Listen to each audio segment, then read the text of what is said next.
formidable robot.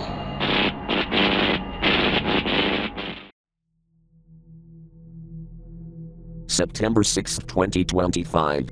Just to put it bluntly, this is my final post on this incident, and there's good news on that. So we are going to put this to rest, no matter if it takes up my weekend. I've been able to get some sleep ever since Burnt Luigi stopped invading my dreams. Not only that, but I am now building up the courage to write this. Now I want to apologize for the lack of updates lately. I've been trying to keep my mind off of this copy and have been waiting for Stanley to explain his plan. It took ironically a month to hear from him, and it just so happened to be where September begins, which is the month I posted the most on for some reason. This time I was told to go outside of the castle and basically get Burnt Luigi to try and kill me. Yeah, that sounded questionable, but basically he just wanted me to distract him so Stanley can do whatever. Regardless, I went on ahead and obeyed him. I opened up my emulator and started playing back to where I left off. I stayed in the castle last time, if I remember correctly, as the void was considered dangerous. But now and since he told me to, I just left the castle, and I did feel this deep dread entering me the moment I stepped out, as I felt his presence. I took steps off the bridge, and I stood in the path, at the center. I did what Stanley told me, and it took me a bit until Burnt Luigi appeared. Yes, Burnt Luigi actually appeared and tried to grab me rather than stalk me. I turned around immediately before he did anything to Luigi, and he faded away. Just like that, and as my camera panned back to the castle, I noticed some slight differences. The castle is now missing most of its features, the windows are now completely black, and the center around Burnt Luigi's picture on the castle is black, and the roof was, you know what I am about to say. It's being swallowed whole by corruption, but it's fine. I stood there for a bit, and Burnt Luigi made his second attempt again, and as he let out his arms, I did the same thing, but I was trying to potentially stomp on his head before he disappeared. I ran to the bridge, which I somehow knew where it was at, without falling into that water. You know what was going to happen, but I managed to turn around before he tried grabbing me. I ran to where the waterfall was, and he made his third attempt there and failed. As I was making it back to the castle, I stupidly fell into the water. To prevent myself from drowning, I immediately swam back to the surface before he pulled me underwater again. I was finally back at the bridge. As I turned the camera to the sky, it wasn't long until Burnt Luigi showed up, staring directly at me, looming like the moon from Majora's Mask for reference. Then images of Burnt Luigi appeared and flashed on the screen, the original grayscale image taken inside of the castle's entrance, getting closer with his Bowser-sounding laughs. Then it was just him, standing there in complete darkness. Those heavy drums from the post where I discovered the green mushroom played in the background, a bit lower than I remembered.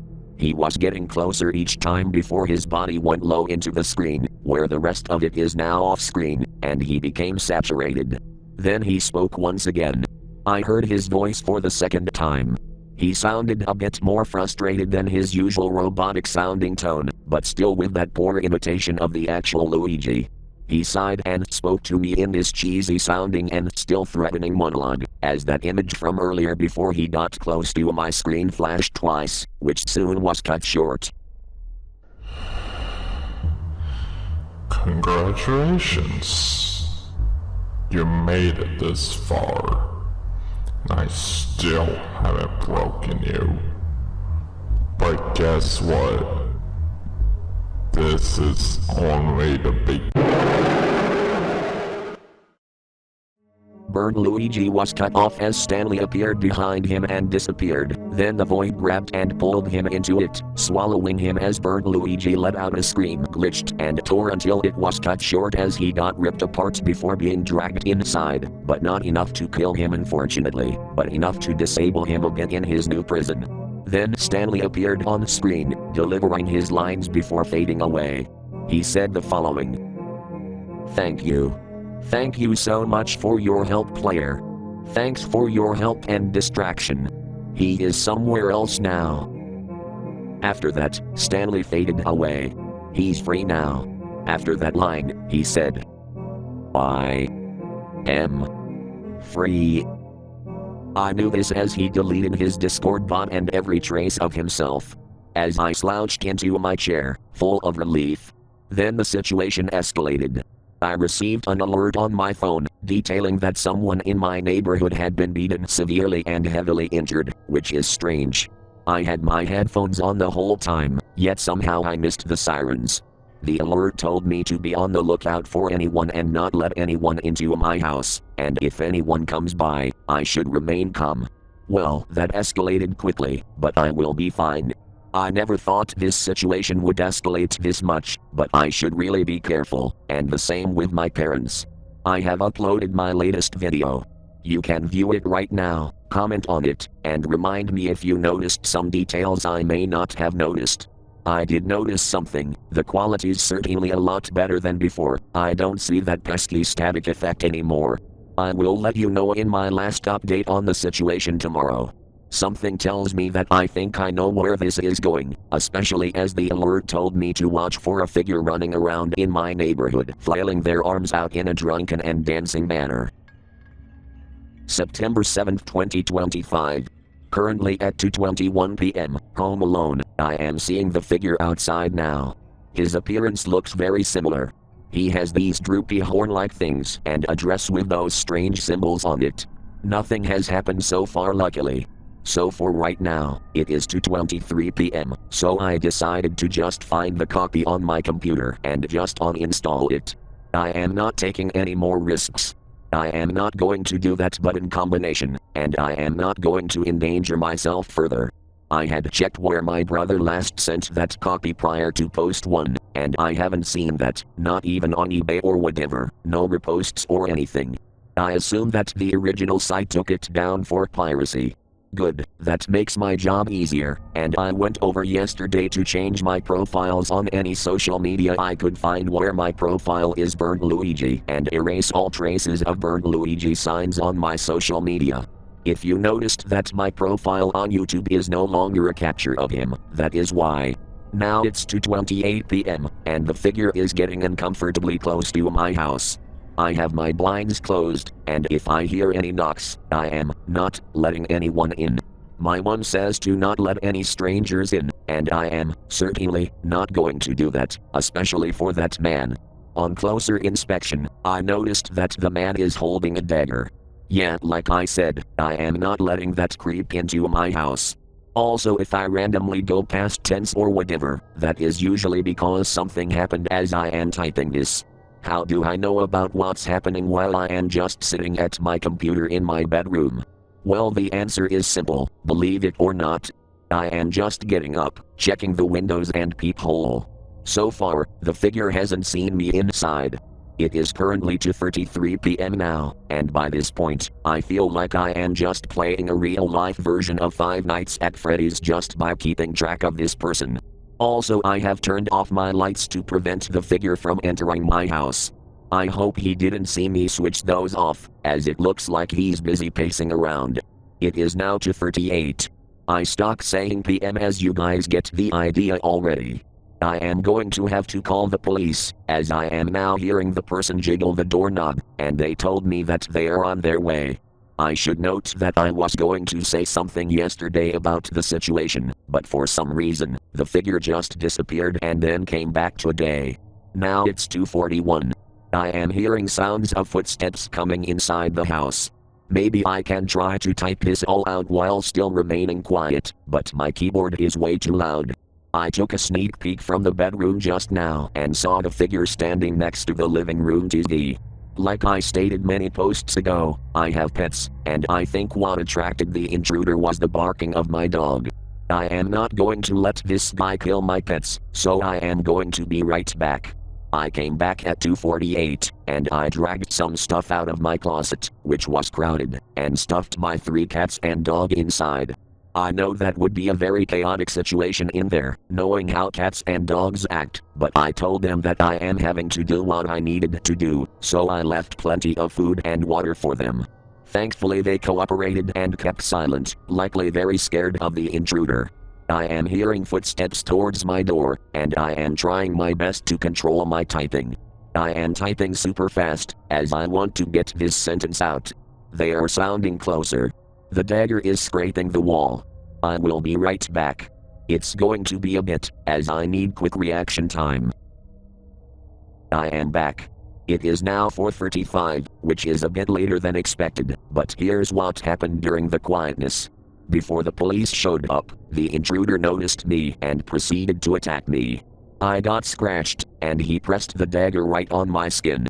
Some blood was drawn, and he even tried to aim for some fatal areas like my heart. I immediately shoved him away and looked for an object in my room to disorient him. Then I discovered the 8-bit Mario amiibo, remember when those were popular, so I used it, throwing it at the man. He tried to dodge it, but I was able to hit him. The pixel digits digging into his face. The man struggled to get up, but I tried to run past him as I ran out of there. My leg was grabbed, and I tried to kick my way away, but to no avail. I decided to use my fist and slam it against his head until he let go. I was cornered in the kitchen, so I had no choice but to use the knife, and I struck him on the wrist. I really wish my dad had accidentally left his gun here with me, as I would have used that to shoot this intruder, but as I tried to crawl under him, I felt his ingrown nails digging into my leg.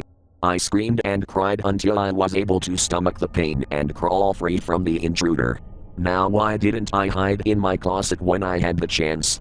Well, I am not hiding where my pets are, as I don't want them getting murdered. Due to the nerves in my legs being ripped open, I had to resort to crawling, blood dripping out at a heavy rate. I heard the police sirens get louder, and as I crawled to open the door, waving for their help, the man behind me stepped onto my groin. I cringed and screamed. They heard that as they ran into the house and saw this. A good number of officers entered my house. One of them screamed and blew that jerk's brains out, and the other officer helped me up and gently sat me down, putting sheets over me. My mother, father and brother arrived as soon as possible. They gasped in awe at my condition, the injuries, and everything. They hugged me tightly, and my brother, yes, he cared about my condition too. He was just curious, asked about the whereabouts of our pets. I said that they were in my closet. He let them out, and they immediately sat next to me, my black cat rubbing his head against my leg. One of the officers asked what happened, and I answered the following, leaving the paranormal-style details out. I told them that I played a modified copy of Super Mario 64, and these people, I remembered that there are more than one, there are 5 of them, got my address because of it. That was all. I purposely left out the paranormal details so they could believe me and not assume I was crazy. I still wasn't lying, as it's true, I was playing a modified copy, and if you've been reading from post 1 until now, you know the full information. The officers scribbled some notes and took my word for it, saying that they will take care of the rest. Then one of them told me that technically, the game I was using was illegal, which is true. I did emulate a copy of Super Mario 64, which is piracy, but given the circumstances, my family and I aren't being charged. They spoke the truth. I am a minor, and my life was in danger, so I was told to consider this a warning. Just as I expected, these were the 5 men who followed Burnt Luigi and made Bill Turner put that copy into the game stock years ago, and interestingly, this was the leader of that group. They took him out of my house. Soon enough, my blood started drying up, and my cuts were healing up. Some paramedics showed up, and judging by my lack of injuries, they didn't take me to the hospital. They just stitched up the deep scratches and took care of the small dagger cuts. The other area below was fine, and we're not going into that. The police and paramedics left soon after, and I came back to you guys. I am free. I am finally free. Also, I still like Mario and Luigi and all. Like Stanley said, I am free. I am too. Soon enough, my dad, brother and I decided to take a walk so my mind could get everything that had happened out of my head. We walked through the neighborhood. Eventually we wandered through that little junkyard area in the left center of the park. We went past the scattered trash and broken equipment, then went deeper until we were out of breath when something caught my eye in an open field ahead. It made me freeze. The object looked man-made yet familiar, and I felt my heart sink when I realized what it resembled. I stepped closer, trembling and unable to shake the feeling that this couldn't be a coincidence. There, standing alone in the field, was the eternal star, the same El Israel 2401 monument from the courtyard in Super Mario 64. It was freshly made without any signs of decay. The gray surface caught the light underneath the afternoon sun. I didn't wait to find out who made it. I told my family that we were out of there, and I turned and ran straight home.